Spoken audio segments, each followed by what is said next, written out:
Assalamualaikum warahmatullahi wabarakatuh. Perkenalkan, saya Roro Lintang Suryani dari Universitas Harapan Bangsa Purwokerto. Saya bergabung sebagai seorang pengajar di Universitas Harapan Bangsa sejak tahun 2014 sampai saat ini. Sejak saya bergabung di Universitas Harapan Bangsa, bidang keilmuan saya adalah ilmu keperawatan, khususnya keperawatan anak. Adapun mata kuliah yang sudah saya ajarkan selama ini adalah mata kuliah terkait dengan ilmu keperawatan, khususnya untuk keperawatan anak, seperti asuhan keperawatan anak, baik pada anak dengan kondisi penyakit akut maupun pada anak dengan kondisi penyakit kronis. Bobot persentase dalam Tridharma perguruan tinggi saya adalah di bidang pengajaran. Saya ingin menjadi seorang dosen yang profesional. Hal ini memang sudah saya rencanakan sejak saya lulus dari pendidikan profesi nurse pada tahun 2011. Namun pada saat itu saya menyadari bahwa ilmu keperawatan tidak hanya memerlukan teori saja, tetapi juga membutuhkan keterampilan-keterampilan untuk dapat melakukan tindakan keperawatan yang ada.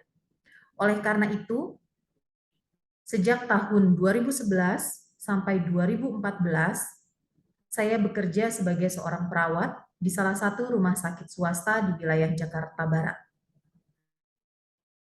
Saat ini, sebagai seorang pengajar, saya selalu berusaha untuk mengembangkan metode pembelajaran yang saya lakukan guna memberikan pengajaran yang menyenangkan dan menarik bagi peserta didik sehingga capaian pembelajaran dapat tercapai.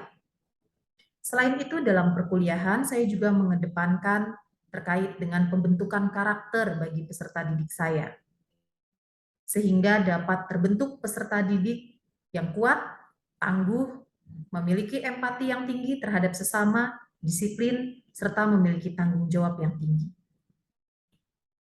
Pada kesempatan ini, perkenankan saya untuk mempresentasikan terkait dengan proses delivery, interaction, dan assessment pada pengajaran yang sudah saya lakukan. Ketika saya ditugaskan sebagai seorang koordinator mata kuliah, saya memiliki komitmen untuk menyiapkan rancangan pembelajaran beserta dengan umbo rampenya maksimal 1 bulan sebelum perkuliahan dimulai. Berikut adalah salah satu contoh rancangan pembelajaran yang sudah pernah saya susun dan sudah saya laksanakan.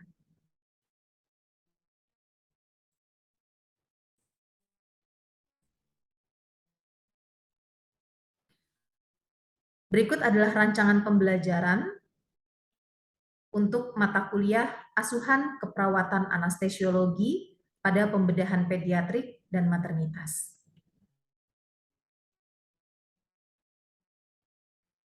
Pada bagian awal dari rancangan pembelajaran, dicantumkan lembar pengesahan yang sudah disetujui dari Ketua Program Studi, beserta dengan sosialisasi visi misi program studi keperawatan anestesiologi program sarjana terapan, kemudian diikuti dengan identitas mata kuliah, di mana untuk nama mata kuliah seperti yang sudah saya sebutkan tadi adalah asuhan keperawatan anestesiologi pada pembedahan pediatrik dan maternitas dengan bobot SKS 2 SKS, di mana mata kuliah ini diberikan pada semester 5. Untuk dosen pengajar, saya selaku koordinator dan selaku dosen pengajar juga dibantu oleh Ibu Willy Sukmaning Tias SST Eskep Nurse Mkep dan Bapak M. Aryadi SKM Mkes. Ibu Wilis dan Bapak Aryadi selalu saya libatkan sejak pertama kali penyusunan rancangan pembelajaran untuk berdiskusi, bertukar pikiran, untuk dapat menyusun rancangan pembelajaran yang baik bagi mahasiswa, bagi peserta didik, guna mencapai capaian belajar yang diinginkan. Setelah rancangan pembelajaran tersusun, juga harus dikonsultasikan terlebih dahulu kepada Ketua Program Studi sampai mendapatkan pengesahan dari Ketua Program Studi. Untuk deskripsi mata kuliah, Mata kuliah ini menguraikan tentang anestesi pada pembedahan pediatrik dan obstetri ginekologi. Kegiatan belajar mengajar melalui kuliah tatap muka, praktik, penugasan, dan diskusi dengan menggunakan paradigma student center learning dan evaluasi, baik evaluasi melalui portofolio, ujian tengah semester, ujian akhir semester, dan dilandasi dengan aspek pendidikan berkarakter dengan menonjolkan aspek evidence-based practice. Untuk capaian pembelajaran lulusan meliputi beberapa aspek. Yang pertama, aspek sikap, menunjukkan sikap bertanggung jawab atas pekerjaan di bidang keahliannya mandiri. Kemudian untuk aspek pengetahuan, menguasai teknik asuhan keperawatan anestesi pada berbagai gangguan sistem tubuh, menguasai teknik asuhan keperawatan anestesi pada pembedahan umum, pembedahan khusus, one day surgery, kardiovaskuler, manajemen nyeri, pediatrik, dan maternitas. Untuk aspek keterampilan umum, mampu menerapkan pemikiran yang logis, kritis, inovatif, bermutu, dan terukur dalam melakukan pekerjaan yang spesifik di bidang keahliannya, serta sesuai dengan standar kompetensi kerja bidang yang bersangkutan. Kemudian mampu menunjukkan kinerja mandiri, bermutu, dan terukur. Untuk aspek keterampilan khusus, mampu melakukan pelayanan asuhan keperawatan anestesi dengan menerapkan pengetahuan dan teknologi dalam bidang keperawatan anestesi pada pre-anestesi, intra-anestesi, pasca-anestesi, pembedahan umum, pembedahan khusus, one day surgery, pediatrik maternitas, kardiovaskuler, penyakit penyerta, kegawat daruratan dan kritis, serta manajemen nyeri sesuai dengan kewenangannya. Sedangkan untuk capaian pembelajaran mata kuliah, mahasiswa diharapkan mampu menguasai konsep pembedahan anestesi baik pada pediatrik maupun obstetri ginekologi. Untuk penilaian atau evaluasi dilakukan melalui beberapa kegiatan, diantaranya adalah ujian tengah semester, ujian akhir semester, tugas terstruktur, kuis, dan soft skill, di mana dalam setiap kegiatan ini terdapat bobot persentase tersendiri. Mahasiswa juga diberikan beberapa referensi yang dapat digunakan selama ataupun sebelum perkuliahan dimulai sebagai bekal awal mahasiswa dalam memahami materi yang akan diajarkan. Dalam rancangan program pembelajaran, mahasiswa diberikan informasi terkait dengan waktu pertemuan, capaian pembelajaran mata kuliah, bahan-bahan kajian atau materi ajar, kemudian metode pembelajaran, pengalaman belajar mahasiswa, kriteria penilaian, bobot nilai, dan dosen yang mengampu, di mana jumlah pertemuan adalah 14 kali pertemuan, ditambah dengan 2 kali pertemuan untuk UTS dan untuk UAS. Untuk metode pembelajaran sesuai dengan paradigma yang dianut, yaitu dengan student center learning, dengan pembelajaran orang dewasa, maka metode-metode pembelajaran yang ditetapkan disesuaikan juga dengan capaian pembelajaran mata kuliah.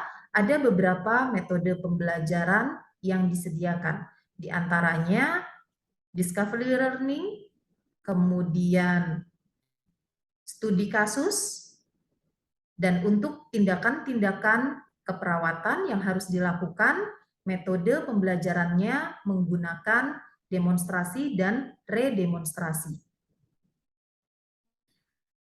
Untuk interaksi dengan mahasiswa atau peserta didik, maka dalam setiap pertemuan atau perkuliahan akan selalu diikuti atau dilengkapi dengan diskusi, baik secara online ataupun secara langsung ketika perkuliahan dilakukan secara offline. Untuk perkuliahan yang dilakukan secara online, maka diskusi akan dilakukan pada kotak forum yang disediakan di dalam e-learning Universitas Harapan Bangsa. Untuk metode pembelajaran konvensional, hanya boleh diberikan pada bahan-bahan kajian atau materi ajar yang menjadi dasar bagi mahasiswa untuk dapat melakukan analisis berikutnya. Selanjutnya, terkait dengan penugasan untuk mahasiswa, diinformasikan pula terkait dengan rancangannya, di mana isinya terkait dengan tujuan penugasan, uraian tugas yang meliputi objek garapan, yang di dalamnya terdapat batasan-batasan yang harus dikerjakan, bagaimana cara pengerjaannya, serta deskripsi luaran tugas yang dihasilkan.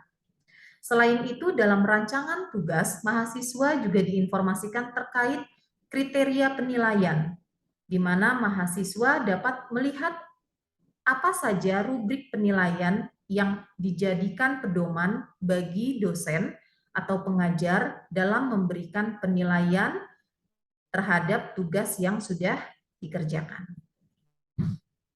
Di bagian akhir dari rancangan pembelajaran terdapat rancangan soal ujian, di mana dalam hal ini disampaikan materi-materi yang akan diujikan, jumlah soal yang akan diujikan, beserta dengan tipe pengerjaan soal, serta dosen pembuat soal.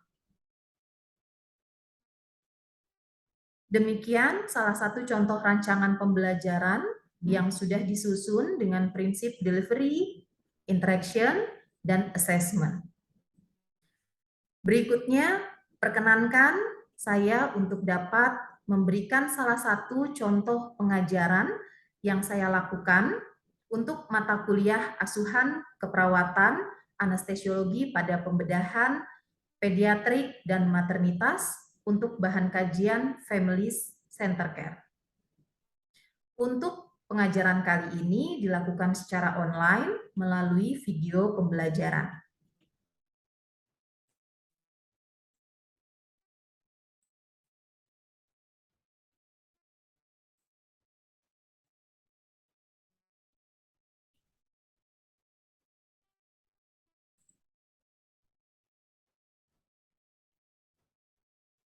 Assalamualaikum warahmatullahi wabarakatuh. Alhamdulillahirrabbilalamin, jumpa lagi dengan Ibu Roro kali ini untuk mata kuliah asuhan keperawatan anestesiologi pada pembedahan pediatrik dan maternitas. Bagaimana kabarnya semua? Mudah-mudahan selalu dalam keadaan sehat walafiat ya, sehingga hari ini kita bisa sama-sama belajar kembali terkait dengan pembedahan pada pediatrik dan maternitas. Khususnya untuk kali ini kita akan membahas tentang apa? Tentang konsep family center care. Ya. Kurang lebihnya untuk perkuliahan kali ini kita akan jalani selama kurang lebih 10 sampai 15 menit ya. Dan mudah-mudahan teman-teman selalu semangat, selalu fokus pada materi yang akan Ibu sampaikan kali ini. Ya. Oke, untuk konsep family center care, gimana? Sudah dibaca belum? Ya, untuk konsepnya apa sih family center care itu? Sesuai dengan perkuliahan sebelumnya, kita sudah kontrak ya, teman-teman harus baca dulu buku-bukunya ya terkait dengan konsep family center care ya, sehingga teman-teman sudah memiliki sedikit mungkin gambaran terkait dengan apa itu family center care ya. Kalau diartikan berarti apa ya? Mungkin perawatan yang terfokus pada keluarga gitu kan. Nah, seperti apa perawatan yang terfokus pada keluarga ini ya? Dan apa manfaatnya nanti? Nah, kita coba lihat ya, apa saja yang akan kita pelajari pada pertemuan kali ini. Ya, untuk tujuan pembelajaran kita pada hari ini, untuk tujuan umumnya, mahasiswa diharapkan mampu memahami tentang konsep family center care setelah dilakukan perkuliahan ini ya. Kemudian untuk tujuan khususnya, mahasiswa dapat menjelaskan tentang falsafah dari family center care, kemudian mahasiswa dapat menjelaskan tentang definisi dari family center care, kemudian mahasiswa dapat menjelaskan tentang elemen-elemen dari family center care, dan mahasiswa dapat menjelaskan tentang prinsip-prinsip family center care, dan yang terakhir tujuan kita adalah setelah mahasiswa mendapatkan perkuliahan ini, mahasiswa dapat menjelaskan tentang apa sih manfaat setelah kita menerapkan family center care. Ya, Oke, untuk yang pertama, ya, falsafah dari Family Center Care. Bu, kok itu tulisannya FCC? Apa itu FCC? Ya, coba. Iya, sesuai sama tadi yang sudah Bu Roro sampaikan ya. Family Center Care kita singkat dengan FCC biasanya ya. Sehingga kalau teman-teman nanti mendengar istilah FCC, jadi harus langsung tune in pada Family Center Care. Ketika udah tune in pada Family Center Care, berarti harus langsung tune in juga ke prinsip dalam pemberian asuhan keperawatan anak ya. Nah, ini asal muasal dari FCC ya. Kok bisa muncul FCC itu bagaimana ceritanya, Bu? Ya. Nah, ceritanya adalah ketika seorang anak menjalani perawatan di rumah sakit karena kondisi sakitnya ya. Nah, dengan peraturan, kebijakan-kebijakan yang ada di rumah sakit itu ternyata memisahkan si anak dengan orang tua.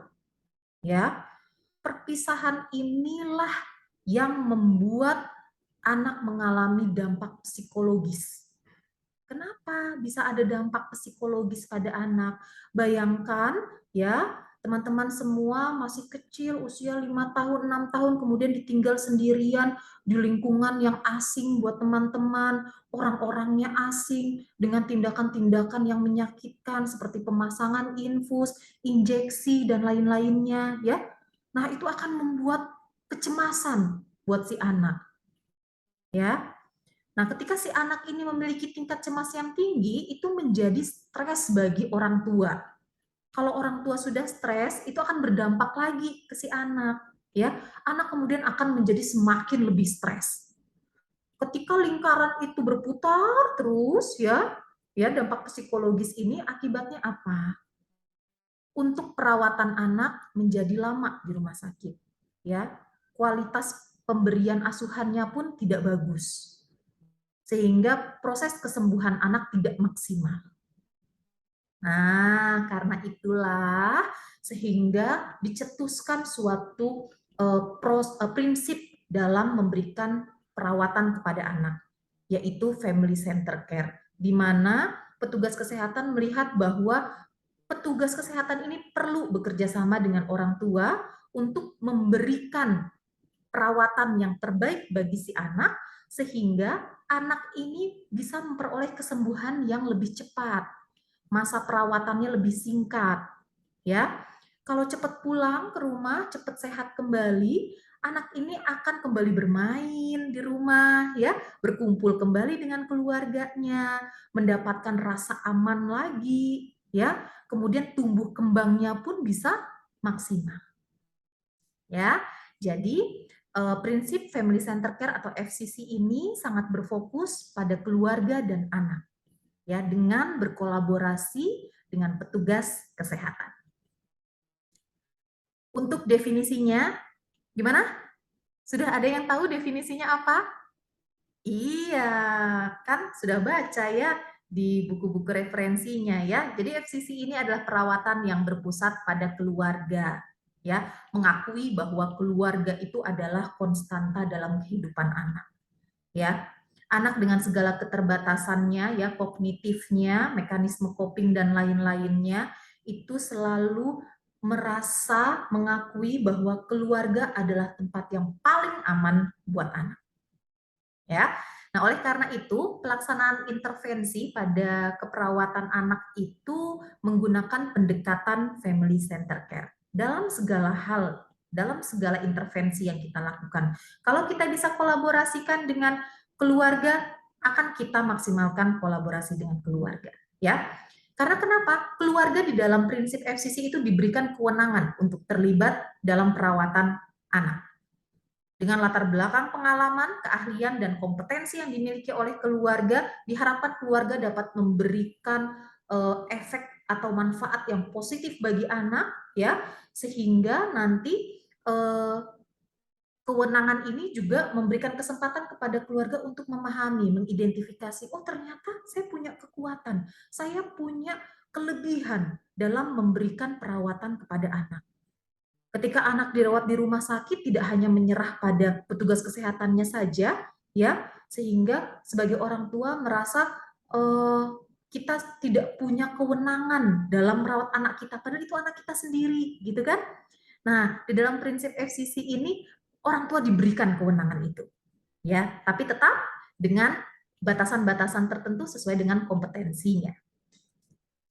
Untuk elemen-elemen dalam FCC, di mana FCC ini memfasilitasi kolaborasi antara keluarga dengan profesional, ya, tenaga profesional pada semua tingkat pelayanan keperawatan di rumah sakit, di rumah maupun di masyarakat, sehingga dalam pelaksanaan FCC, perawatan anak ini dilakukan secara individual, ya.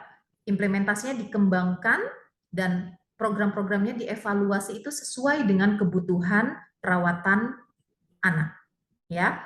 Serta dalam pembentukan kebijakan pun, ya, yang terkait dengan family center care itu juga sudah diatur, ya. Jadi selain ada kolaborasi antara petugas kesehatan dengan orang tua maupun anak, kebijakan-kebijakan yang ada di rumah sakit itu juga harus dilibatkan. Contohnya misalnya, ketika pasiennya anak, tidak lagi sekarang kebijakannya adalah penunggu pasien cuma satu. Ini Ibu sampaikan sebelum kita pandemik, ya. Untuk pasien-pasien anak diberikan kelonggaran, ya. Untuk penunggu bisa lebih dari satu, mungkin tetap dimaksimalkan hanya 2, gitu kan, ya. Kenapa? Supaya apa? Supaya anak itu merasa orang tua, bapak ibunya itu tetap di dekat dia, tetap menjaga dia, tetap memberikan keamanan bagi dia, ya, sehingga dia tidak cemas, tidak stres, dan akhirnya harapannya apa? Proses kesembuhan sakitnya itu lebih cepat, ya. Dan kemudian berikutnya adalah prinsip-prinsip dalam family center care. Ya, yang pertama adalah yang pasti kita harus menghormati dulu, ya. Hormat pada setiap anak dan keluarga. Tidak boleh menyamakan antara pasien anak yang satu dengan anak yang lain. Tidak boleh menyamakan antara keluarga yang satu dengan keluarga yang lain. Tidak, ya. Karena ingat bahwa setiap anak, setiap individu itu adalah makhluk yang unik, memiliki kekhasannya sendiri. Dan yang terpenting adalah anak bukan miniatur dari orang dewasa. Jadi jangan menganggap seorang anak itu sebagai seorang dewasa. Ya. Kemudian yang lain apa? Prinsipnya menghargai perbedaan suku, budaya, sosial ekonomi, pendidikan, pengalaman tentang sehat sakit yang dimiliki oleh anak dan keluarga itu pasti berbeda-beda, ya, untuk setiap anak, untuk setiap keluarga. Dan sebagai petugas kesehatan kita harus bisa memahaminya, ya. Kemudian mengenali, memperkuat, membantu mengidentifikasi kekuatan dan kelebihan yang dimiliki oleh anak dan keluarga, ya.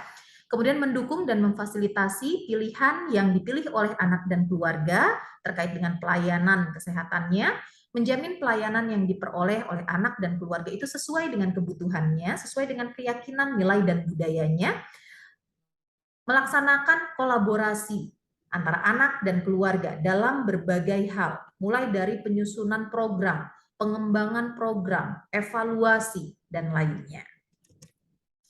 Kemudian setelah kita menerapkan FCC nih Bu, apa manfaatnya sih? Ya, banyak sekali manfaatnya. Ya, apa aja? Satu, hubungan antara tenaga kesehatan dan keluarga itu makin kuat, makin solid, ya, makin erat pokoknya. Ya, karena apa? Karena ada kolaborasi nanti di situ. Petugas kesehatan nggak akan kerja sendirian, ya. Karena petugas kesehatan dituntut untuk berkolaborasi dengan keluarga, melibatkan keluarga dalam pemberian asuhan, ya. Kemudian manfaat yang lain adalah meningkatkan kualitas pengambilan keputusan klinis yang diambil oleh keluarga, ya. Kemudian membuat dan mengembangkan tindak lanjut rencana perawatan yang berkolaborasi dengan keluarga. Selanjutnya, manfaatnya adalah meningkatkan pemahaman tentang kekuatan dan kelebihan yang dimiliki oleh keluarga, ya, sehingga keluarga yang tadinya merasa kecil hati, kayaknya udah nggak punya kemampuan apa-apa dalam merawat anaknya, dimotivasi, diidentifikasi, oh ternyata saya masih punya kekuatan, saya punya kelebihan sebagai orang tua. Ya, jadi mengurangi rasa salah orang tua. Ketika anak masuk rumah sakit itu rasa salah itu besar sekali, ya, bagi orang tua. Nah, dengan adanya prinsip FCC ini dikembangkan lagi, dinaikkan lagi kepercayaan diri orang tua ini, ya. Kemudian pengembangan sumber-sumber pelayanan kesehatan dan waktu tenaga profesional itu lebih efektif dan efisien. Merawat anak itu, dalam perawatan anak butuh kesabaran yang tinggi, butuh membentuk hubungan saling percaya ke anak itu tidak dadakan, ya, harus bertahap. Kalau tidak, anak menjadi tidak kooperatif. Tapi kalau mau bertahap, berapa lama nih kita bisa membentuk hubungan saling percaya ini? Libatkan keluarga. Dengan melibatkan keluarga, kita punya manfaat besar. Ya, ketika kita libatkan keluarga, anak jauh lebih kooperatif. Ya, kemudian mengembangkan komunikasi antar anggota tim kesehatan dan meningkatkan persaingan pemasaran dan pelayanan kesehatan yang kompetitif sampai dengan meningkatkan kepuasan anak dan keluarga atas pelayanan kesehatan yang diterima. Kok bisa, Bu? Terus persaingan pasarnya itu menjadi lebih kompetitif. Iya, karena dengan menerapkan suatu layanan kesehatan, dengan menerapkan family center care ini, tingkat kepuasan anak dan keluarga atas pelayanan yang mereka terima itu jauh lebih tinggi. Ya, sehingga untuk persaingan pasar yang kompetitif akan lebih jauh dipilih ya tempat itu karena mereka sudah menerapkan FCC.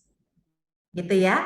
Oke, jadi teman-teman sudah tahu lebih banyak lagi terkait dengan konsep FCC ya yang tadi sudah kita bahas mulai dari falsafahnya, definisi, kemudian apa tadi? Betul prinsip-prinsipnya dan yang terakhir adalah manfaat dari FCC. Ya, mudah-mudahan konsep family center care ini bisa teman-teman nanti aplikasikan pada saat pelaksanaan praktek di rumah sakit dalam memberikan asuhan keperawatan pada pasien-pasien anak. Jangan lupa prinsip dalam perawatan anak salah satunya adalah family center care. Selalu libatkan orang tua ya, keluarga dalam perawatan anak. Demikian yang bisa Bu Olin sampaikan untuk materi kita pada pertemuan kali ini dan sudah selesai. Tidak, kita masih punya apa lagi? Terakhir adalah kuis ya. Kuis untuk menjawab 3 soal ya terkait dengan yang tadi sudah Ibu jelaskan ya, teman-teman bisa kerjakan kuis ini dalam lembar kerja mahasiswa di mana nanti lembar kerja mahasiswanya silahkan diupload ya di kotak tugas yang sudah Ibu sediakan di Skalsa kita ya. Nanti di sana juga sudah ada instruksi bagaimana terkait dengan pengerjaan tugas yang harus dilakukan, kemudian terkait dengan batasan waktunya, jadi jangan sampai nggak dikerjain. Ya, kenapa? Karena penyelesaian kuis ini akan mendapatkan poin-poin nilai ya yang bisa jadi tabungan teman-teman supaya nanti kalau rekapan nilainya keluar, oh baik pokoknya nilainya ya. Oke, itu saja dari Bu Olin. Mudah-mudahan pertemuan ini memberikan manfaat buat kita semua dan sebelum yang terakhir Bu Olin juga ingatkan kembali bagi teman-teman yang ada pertanyaan atau mau ada hal yang ingin diskusikan bisa silahkan ditanyakan di kolom forum. Ibu juga sudah siapkan kolom forum di Skalsa ya. Silahkan diketik di situ nanti kita akan melakukan diskusi di dalam forum gitu ya. Oke, terima kasih untuk perhatiannya semua. Kalian hebat, kalian luar biasa ya dari awal sampai akhir selalu tune in pastinya ya sehingga ilmunya selalu bertambah. Terima kasih untuk perhatiannya dan selalu jaga kesehatan. Jangan lupa selalu ikuti perkuliahan-perkuliahan selanjutnya. Oke, terima kasih. Wassalamualaikum warahmatullahi wabarakatuh. Demikian salah satu contoh pengajaran yang saya lakukan. Terima kasih atas perhatiannya. Kurang lebih saya mohon maaf. Wassalamualaikum warahmatullahi wabarakatuh.